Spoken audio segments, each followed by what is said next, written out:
The Alps, from Slovenia to Switzerland, a journey across Europe's most prominent mountain range.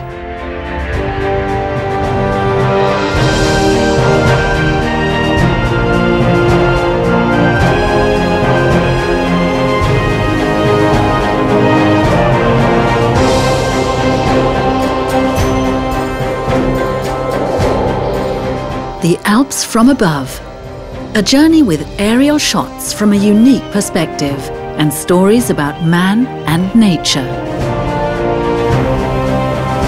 The ponds at the Hornegg estate in Styria contain fish that can live up to 100 years.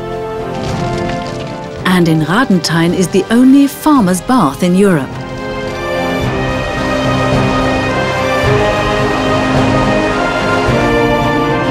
Slovenia, Carinthia and Styria flank the southern edge of the Alps. From Triglav National Park over the Nock mountains and Lake Wörthersee, the journey leads to Riegersburg Castle.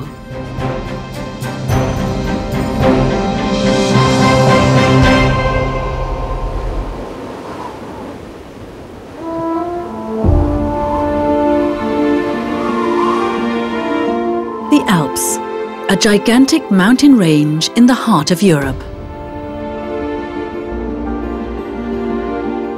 Seen from above, a unique landscape unfolds between mountain massifs and summits. The Alps are the most explored mountain ranges in Europe, but only from the air are the traces that nature and man have left revealed.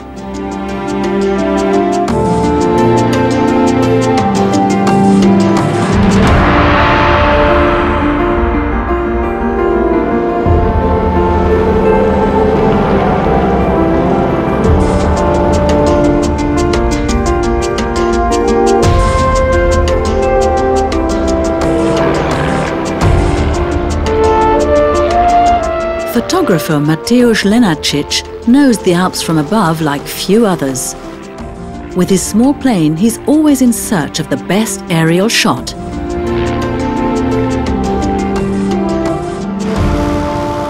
Matevž has climbed the highest summits of the Alps, has been to Greenland, Patagonia and the Himalayas. But he had even higher flying ambitions, so he decided to take to the air himself. And immediately set his first world record, flying around the world single-handedly.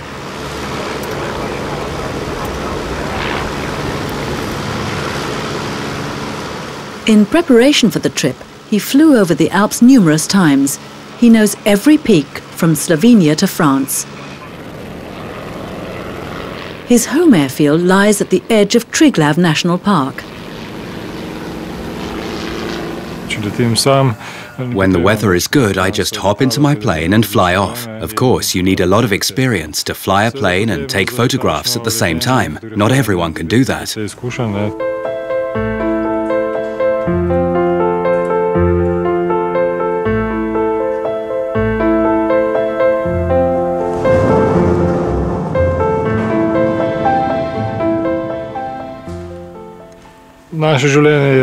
Our life consists of two dimensions, but there's also a third one.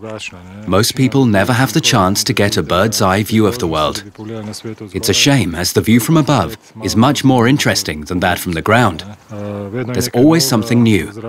In the air, new compositions suddenly present themselves, and that's what makes this perspective so interesting. I much prefer it. Matevž wanted to do more than just fly. He has taken 100,000 photos from the air.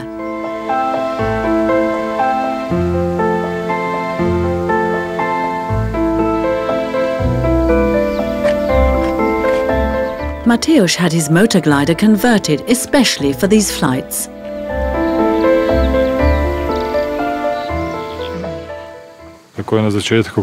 When you're still a novice pilot, you can't do what I'm doing here. But with the experience over the years, flying becomes a routine, and photography is simply a pleasure.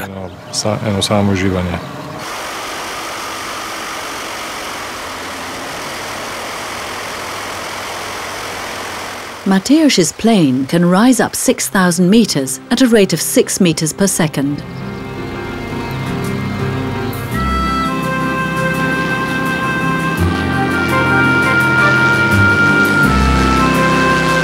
Its maximum speed is 240 kilometers per hour, but it can also go at low speed when Matevž takes his photos.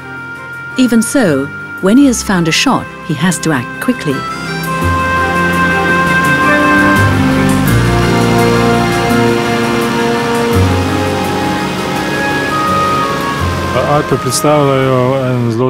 The Alps are a very interesting area because the weather and the light change so quickly. A challenge for both a pilot and a photographer.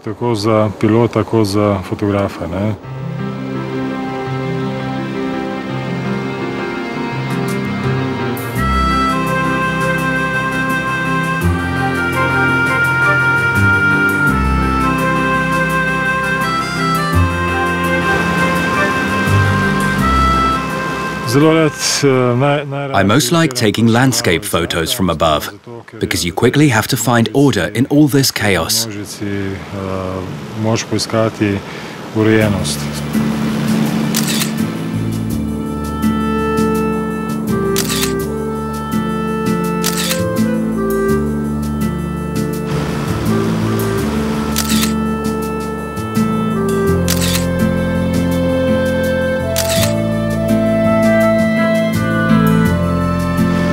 Before the journey continues, Matevž flies along his favorite route around Lake Bled.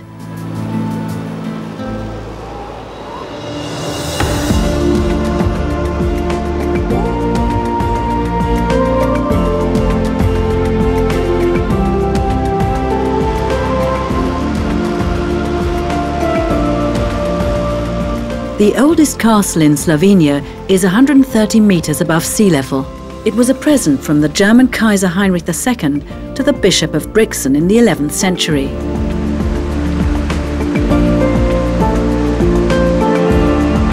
From the nearby mountains, several alpine rivers hurtle down towards the valley. The particularly daring take a rafting boat into the icy cold waters.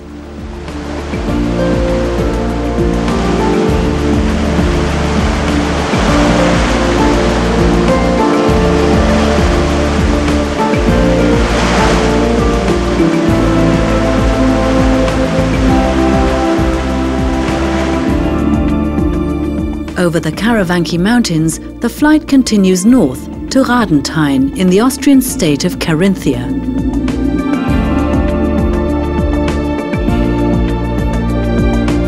From above, these mountains appear smaller than they actually are.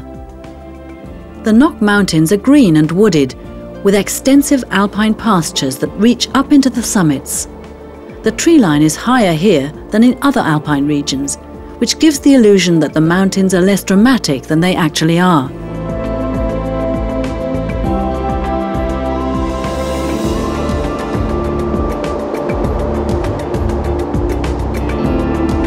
Fields and pastures as far as the eye can reach.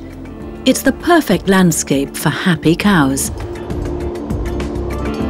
South of the Turacher Höhe Pass is the mountain farm of Hans-Peter Huber and Nicole Bacher. With the milk from her cows, Nicole Bacher prepares a special delicacy.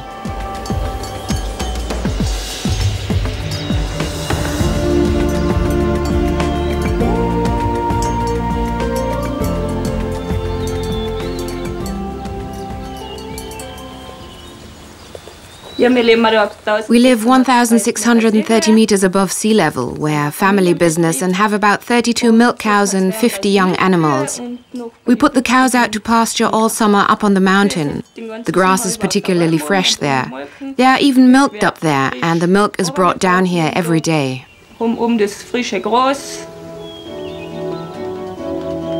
With her partner and 2 children, Nicole spends a lot of time on the mountain above their farm. Here, the cows choose their own food.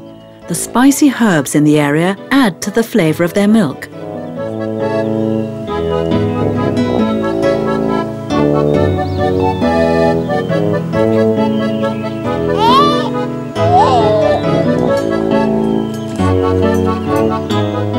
Twice a day, the cows are rounded up for milking.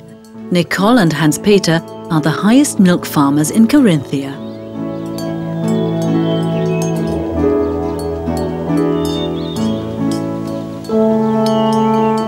things are still done the traditional way up here, apart from milking, which is no longer done by hand.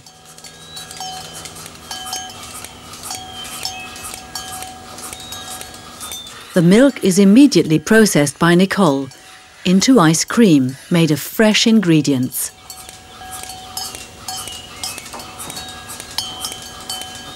You put the milk in, then sugar, an emulsifier and cream. We figured out the recipe ourselves by trying out different things and then seeing what worked best. I think now it works really well.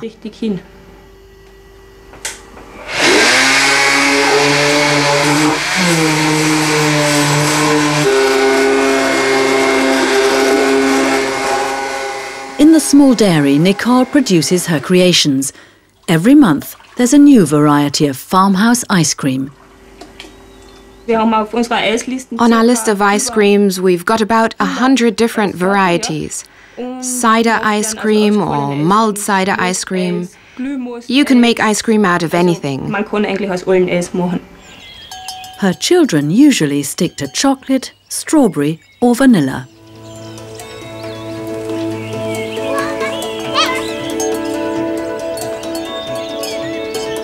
With her farmhouse ice cream, Nicole has clearly discovered a niche in the market. They now produce around 600 litres of ice cream a week with their milk.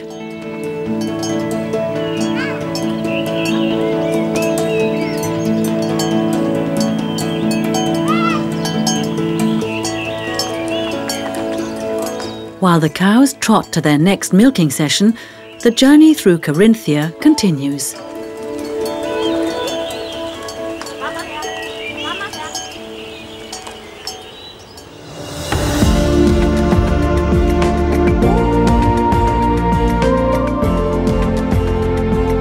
The region Nock Mountains is a protected area. After a referendum, it was declared a national park.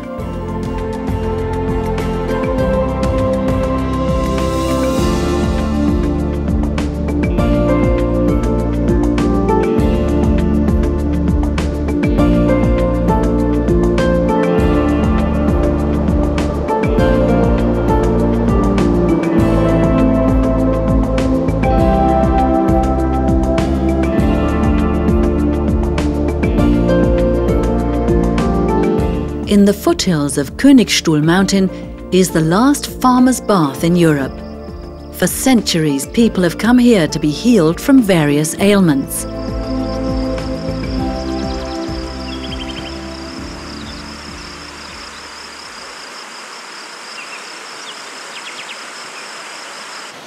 Hans-Joerg Aschbacher runs the bath.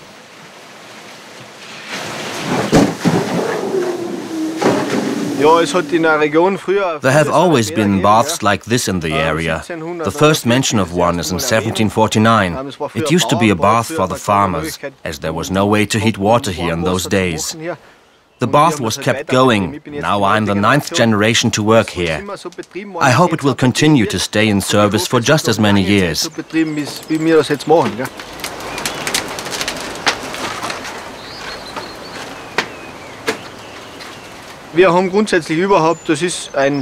It's important to note that we don't have electricity here. So that means no television, no hairdryer, no radio, etc. And that's the good thing about this place. All kinds of people come here, from farmers to managers, and they all just want to enjoy the peace.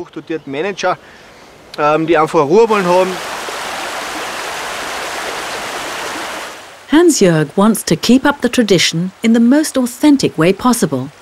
Every day he collects stones from the nearby river Karlbach, particular specimens that can only be found here. The reason? A geological line dividing the limestone Alps and the chalk Alps. That's why the area is so rich in conglomerate stones and radon springs.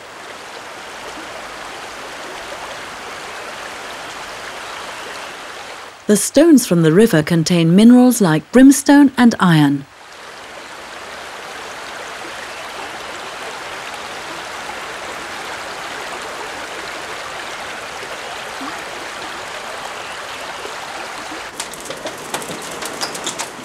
As early as the 18th century, doctors would send their patients, farmers, woodcutters and hunters, to the Nock mountains to recuperate.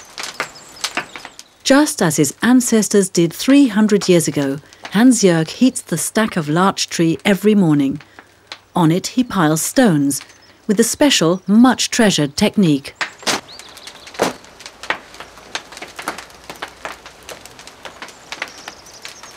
The stones are heated up to 1000 degrees and are then put into the water. It's very effective and gives the bath a temperature of around 40 degrees.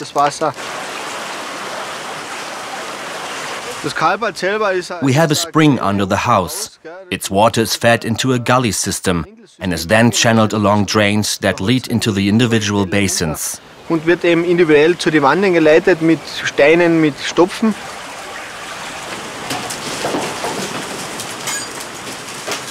Not having electricity makes everyday life difficult. The wood stove is used for cooking. The water in the baths is heated with the stones.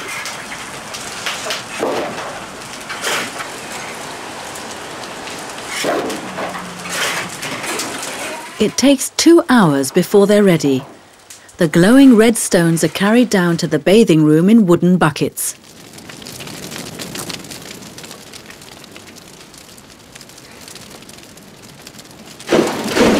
As soon as the stones touch the water, they burst.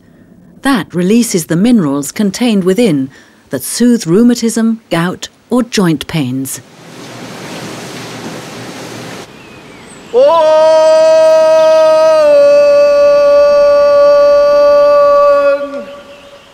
The bath is ready for the first guests.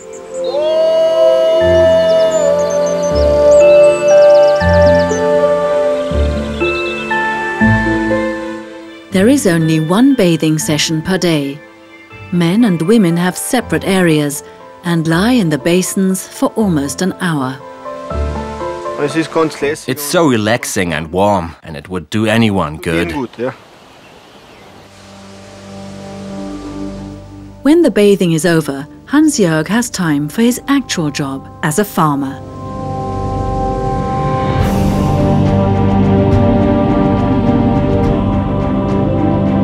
The journey through the Alps continues, from the Nock mountains to Frieza in northeast Carinthia.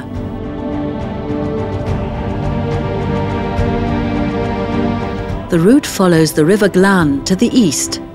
Here lies a wide plain in the middle of the mountains. In the Middle Ages, it was the site of many battles.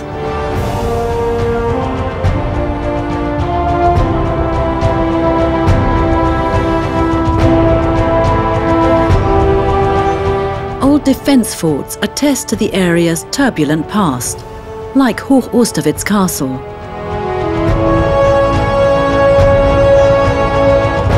At an altitude of 175 meters, the rock on which it's situated was well protected.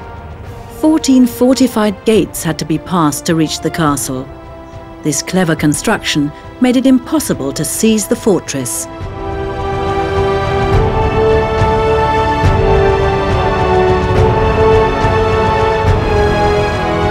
Petersberg Castle looms over one of the most important trade routes through the Alps. In the Middle Ages, silver was already being mined in the area.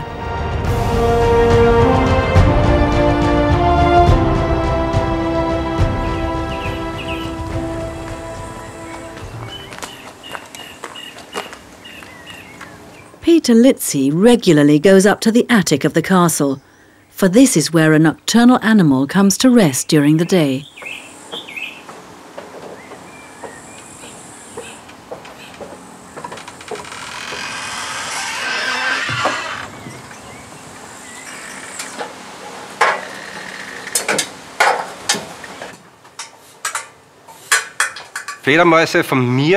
The bats are spread out over a radius of 30 kilometers in summer.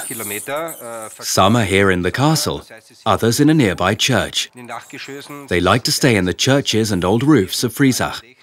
As soon as it starts getting cold, they come back to the silver mine to spend the winter.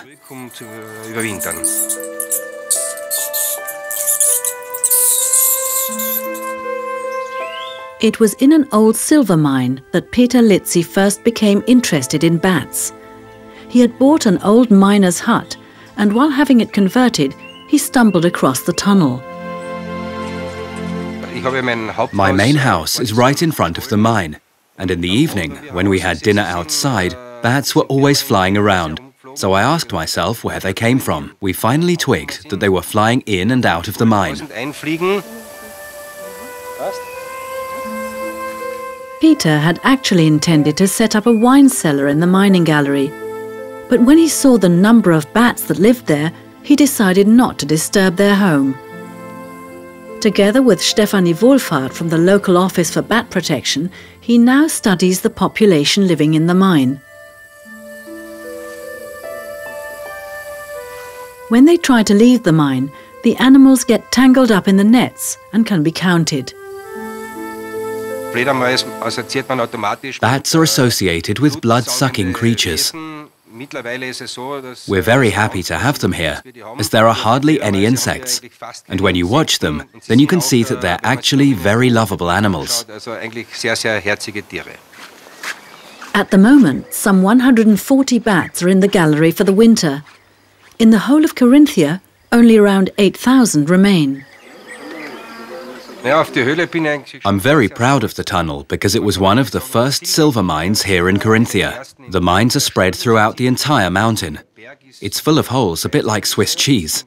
It feels as though they only stopped mining last week. It's still dry and easily accessible.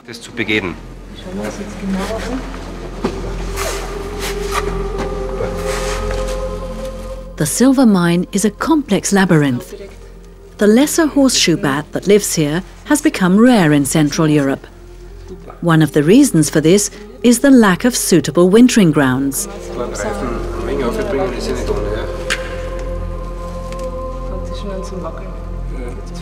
Biologist Stefanie Wohlfahrt is fascinated by the animals, as they're the only mammals that can fly.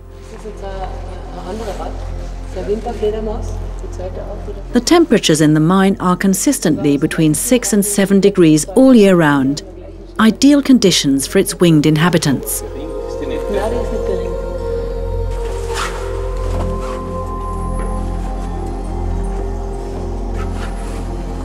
One of Stefanie's tasks is the exact documentation of the animals living in Carinthia.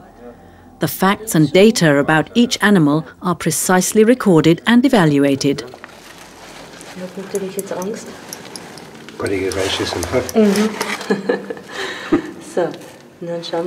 Being awakened is stressful for the animals. The scientist needs to be very gentle when dealing with her charges. Verletzen kann man sie da nicht. Nein, kann man nicht. Man muss schon vorsichtig sein. Ja. So, da haben wir jetzt wieder. The bats are measured, examined for injuries and tagged. Now they can be identified when they reappear in a different place, and their migratory paths can be retraced. Ja, wieso? Dadurch hat sie einen Namen, der Weißrandfledermaus. Aha, aha, ja. Jetzt werden wir sie noch wiegen. Schauen wir mal. Was im Mittensack wiegt? Ja. 16,. The small insect eaters only weigh a few grams. After being put on the scales, the bat is hung back up in its resting place. Gewicht. Jetzt werden sie wieder zurücksetzen. Das ist gescheit. Rauslassen, dass wir schon hier fliegen. So, schau. Ja. Da braucht sie, bis sie sich festhalten. Bis sie festhalten, oder? Da ist sie schon oben, schau.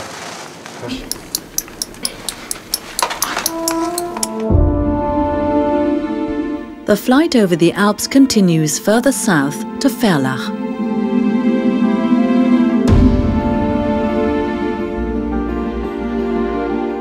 On the way lies Lake Wörthersee. It's warmer than most alpine lakes and is therefore a popular holiday destination.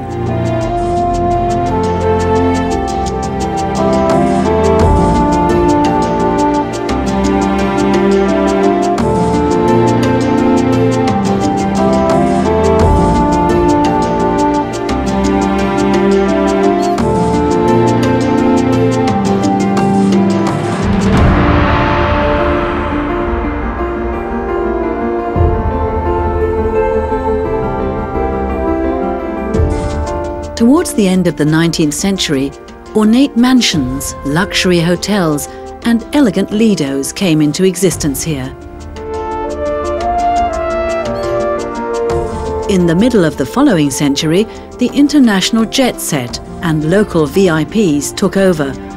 All those who can afford it have a property with access to the lake, or put in an appearance in one of the glamorous lidos.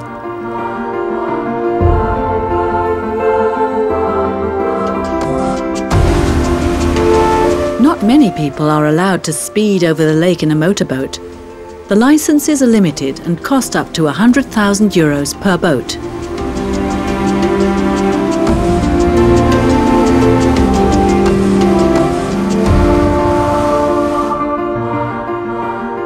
On the horizon, a mighty mountain range comes into view, the Karavanki Mountains.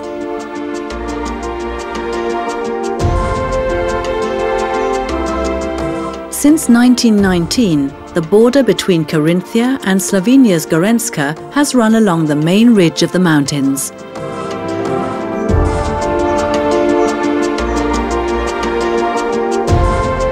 From here, it's not far to Ferlach in the Rosenthal Valley.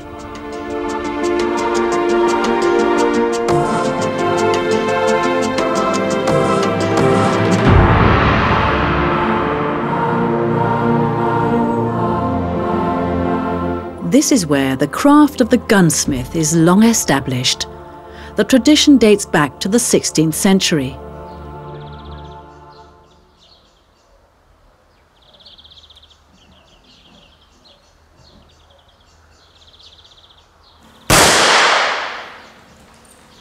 Meanwhile, the profession has caught up with modernity. Now women can also train to become a gunsmith. One of them is Pamela Mozetic. In 2010, the craft of the gunsmith was declared part of the World Cultural Heritage.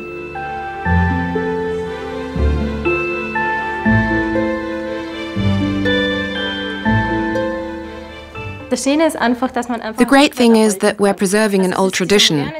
In times when everything is made by machines and mass production has taken over, here in Ferlach we can still produce something by using old methods. It's about hanging on to a part of our culture.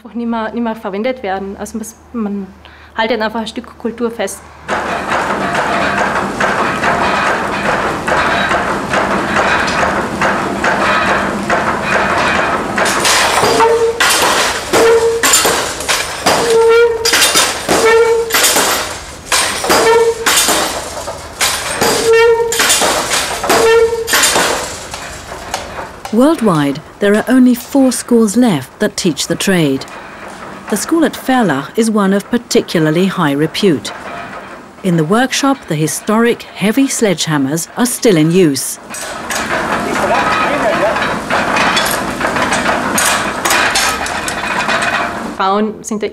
It's a challenge for women to achieve better results than the men. I first became interested in the trade when I lived in Vienna. I often went to museums, and in the military museum I became interested in the restoration of weapons.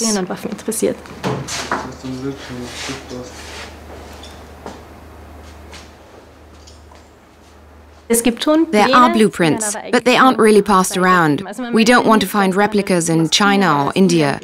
The aesthetic thing about weapons is that you have to make sure that the individual parts are in harmony. At the end of their training, the students all have to make an apprentice's piece. They work on the design for 2 years. There are no real restrictions when it comes to the engraving. You can use gold plating or even jewels.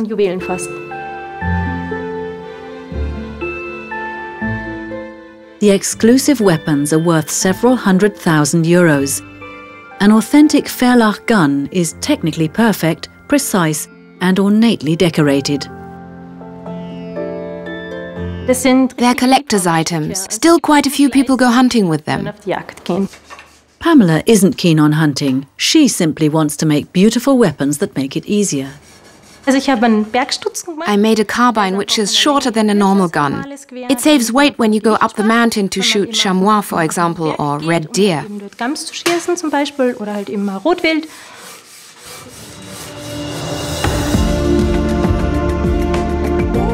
From Carinthia, the route leads to the neighbouring state of Styria, on the way to Preding. Across the chalk mountains of the south to warmer climes.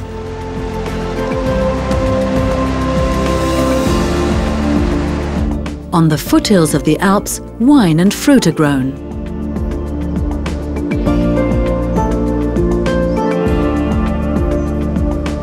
Our route between the vineyards is the Hornegg estate near Preding.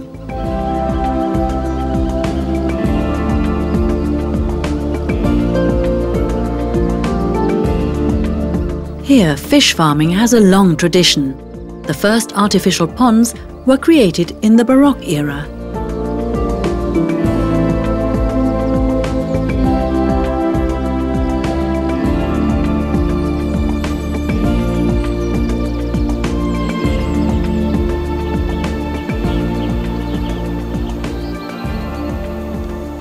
Since the 1940s, the country estate has been the property of Heinrich Holler's family. Here, the Hollers run the oldest organic fish farm in Styria. I don't want to see nature as a docile pet. Nature has its clear, harsh side, but it can also be wonderful living in tune with it and trying to work with it. That's why we try to extract fish as often as possible, so that there aren't too many fish all squeezed into one container. We make sure there's enough fresh water so that the fish don't get stressed.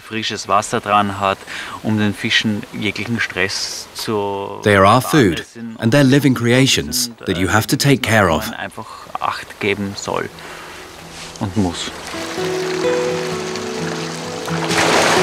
At least once a year, the ponds are drained and the fish are caught, either to be moved into another basin or to end up on a plate. The fish are sold at local farmers' markets and to local restaurants.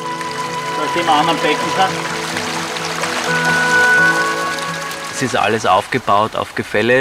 set up on a gradient. There are different levels that we can make use of to water the individual ponds. At the top, there's a barrage where you can divide the water. One part is fed into the large pond, and another artificial stream provides water to the other ponds. That means we don't have to pump it, which would incur unnecessary costs. Before the water is completely drained, Heinrich goes in search of a very special pond dweller.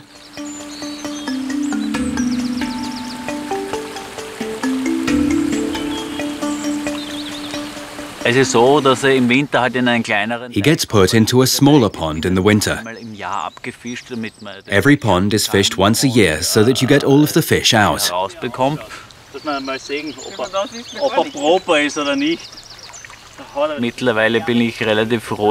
I've become more relaxed about it, because I know that Otto will only appear at the very last minute. But sometimes I do worry and wonder if he's survived the winter, or if someone has fished him out.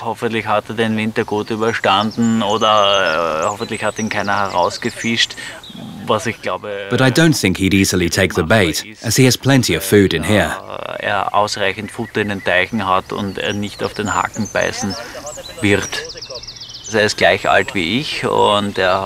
He's as old as I am, 40 now. Last time we caught him in the large pond, he had gained a lot of weight, and now he's a bit slimmer. We put him on a diet, so to speak. In the right conditions, he could weigh as much as 250 kilos. But that will still take a little while, as catfish can grow up to 100 years old.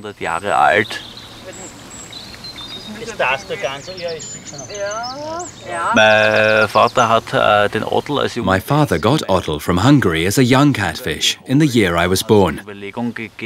I think he almost ended up in the cooking pot once when I was confirmed. He already weighed 30 kilos then. They grow very fast when they're young. He managed to survive my confirmation and even my 18th birthday and coming of age. When I knew that I would take over the business, I said, "Stop. Otto will be left alone." He's practically the patron of the pond.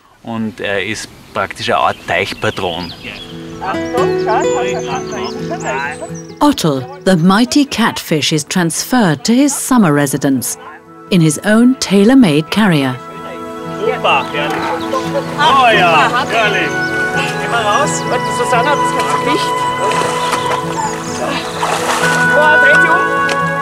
Used to life in the murky waters of a pond, the fish isn't worried by the brief lack of oxygen. He's actually quite lazy, and when he gets hungry, he just creeps over and has a few fish, ducks or frogs, though he's particularly partial to tench.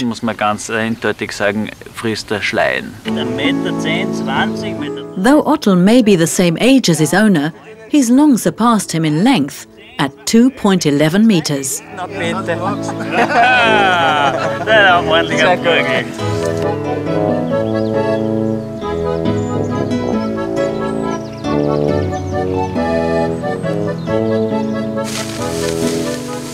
The brief family gathering is over. Slightly slimmer than the year before, but otherwise healthy, Otto is carried over to the summer pond. In the largest pond of the fish farm, the catfish has plenty of room to move, but above all, plenty to eat. Spring is when the fish feed more intensively.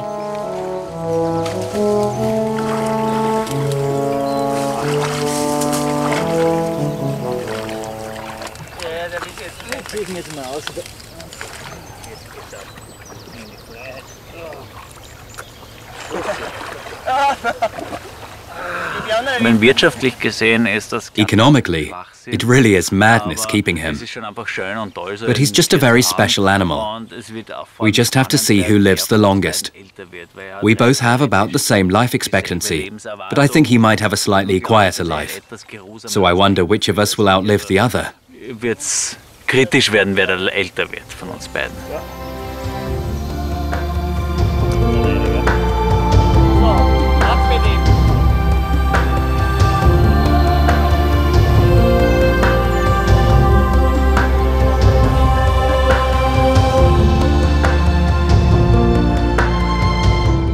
The journey of discovery over Styria continues.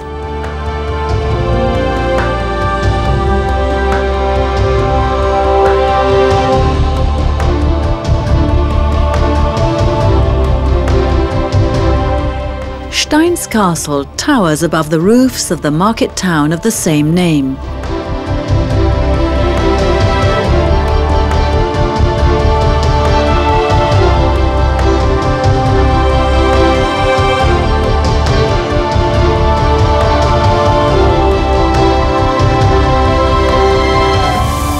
Part of the complex is a large Baroque church, making the castle a popular wedding location.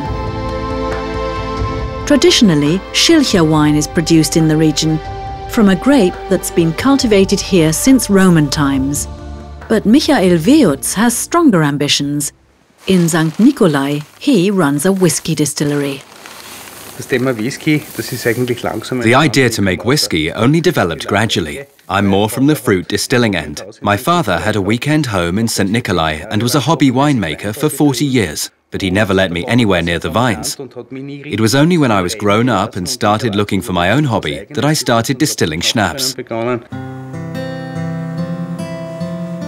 distillery is Michael Weutz's passion. He qualified as a mechanical engineer and has an office where he works in the profession. On a business trip to Cairo, he first came into contact with the drink when he wanted to protect himself from infection. A hygienic measure turned into a lifelong passion.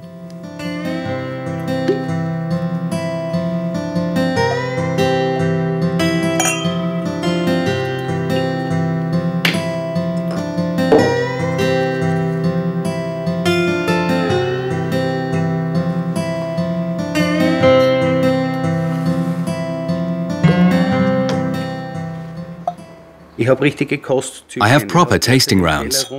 At the moment, I've got around 200 barrels in the cellar, and every 3 months I log myself in there for half a day and taste every one and make notes.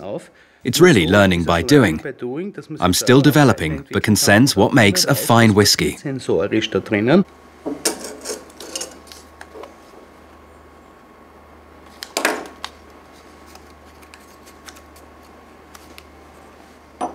Whiskey in different stages of maturity is tasted.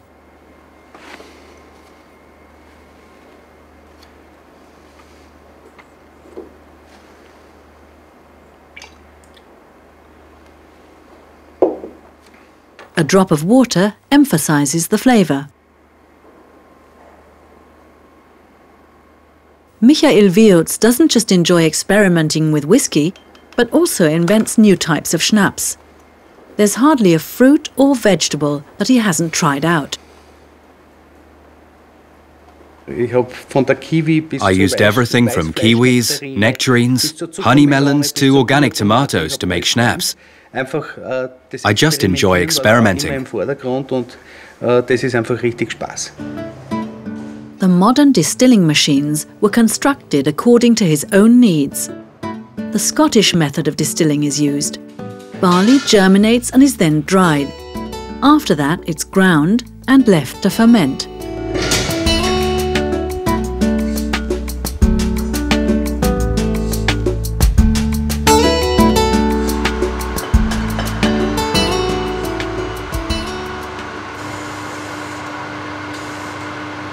The whiskey consists of barley and water and a little yeast. Then the whole thing is distilled.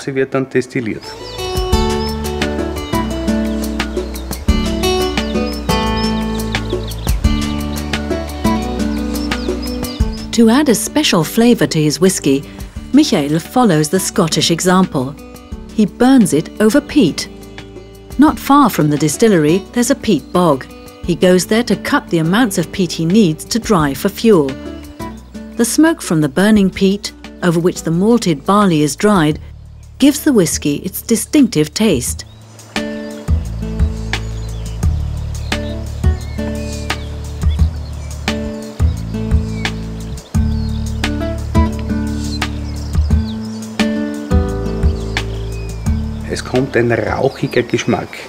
It makes the end product taste smoky, and that really sets it apart. The nice thing is that the peat comes from Styria and can't be compared with the Scottish product as it's from a different terrain.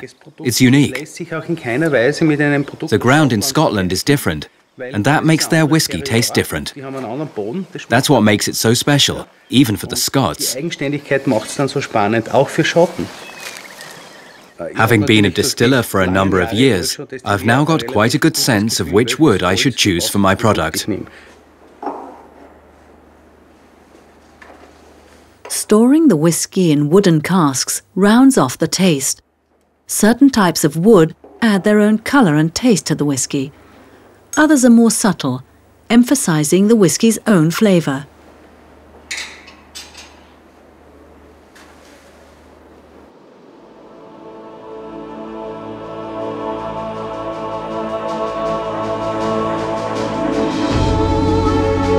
The last leg of the journey leads to Riegersburg.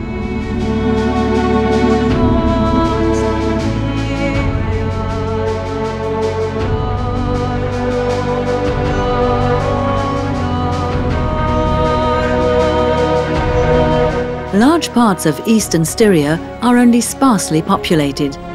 Until today, agriculture, as well as tourism, is the most important industry. Different kinds of fruit and wine are cultivated.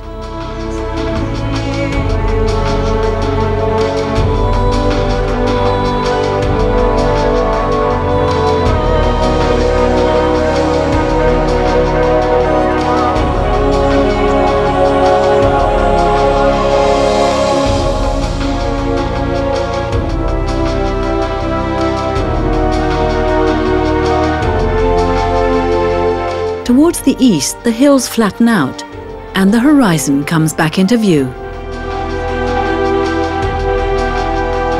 Only a single prominent ridge rises up out of the hills, the perfect spot for a refuge fort.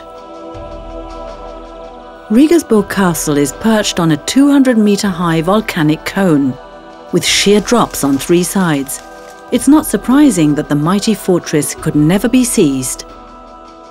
The first written document mentioning the castle dates from 1138. Up until the 17th century, the building was extended several times.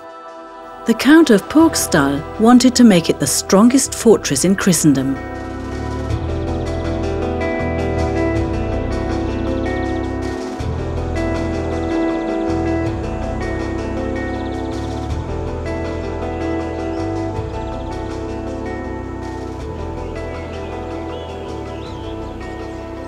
Since the end of the 1980s, the castle has housed a lodge for birds of prey.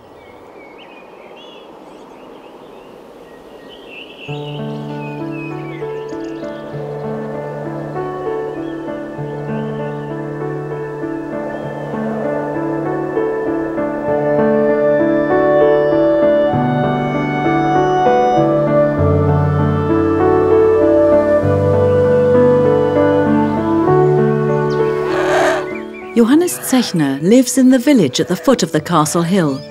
He spends his spare time with falcon, owls, vultures and eagles.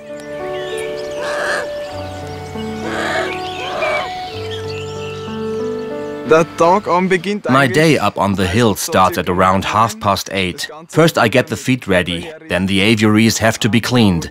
Then I weigh the birds. It's very important for them to have their ideal weight.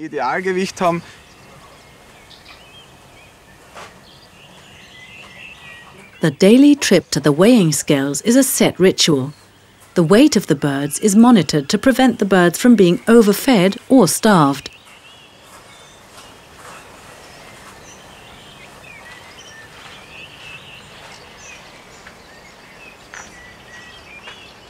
Johannes is an assistant falconer at the castle.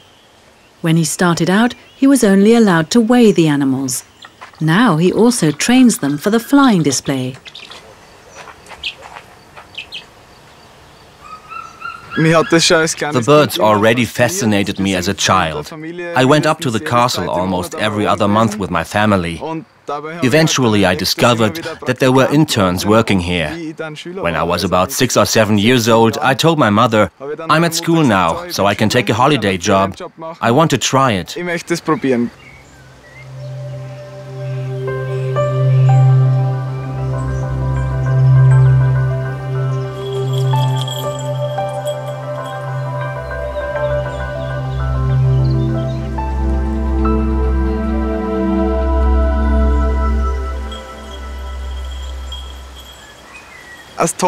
The great thing is that they are all wild animals that you can't simply domesticize. They actually never listen to a command. It only works if you build up trust over time. And it's a great feeling when you've won the trust of a bird and that it finally keeps coming back to you.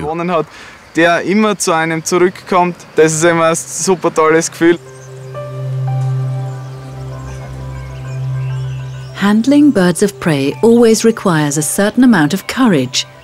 Each bird has its own unique character. Sending an eagle off and even just holding it takes a bit of getting used to it at first. It's an impressive animal, and sending it off and watching it fly so gracefully is fascinating and simply great.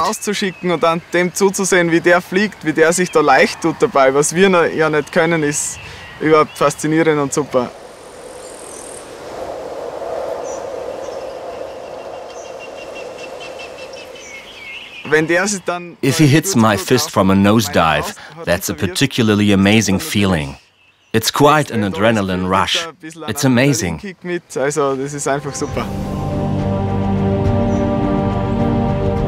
The simulation of a hunting situation is always the climax of every flying display, for the audience as well as for the bird trainer.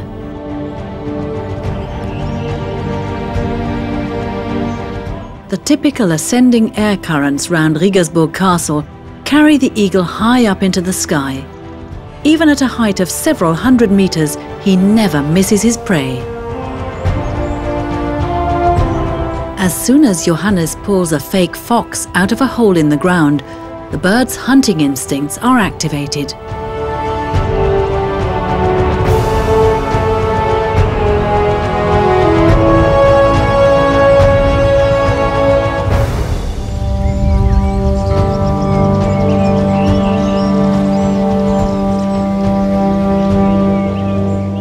The bird lets itself drop to the ground like a stone.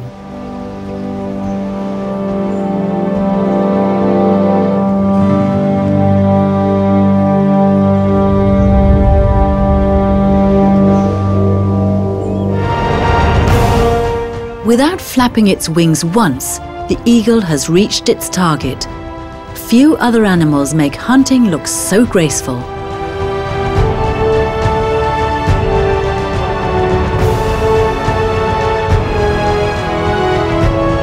A bird's eye view offers an unusual perspective of the landscape, of Styria and all the other points of the journey along the Alps.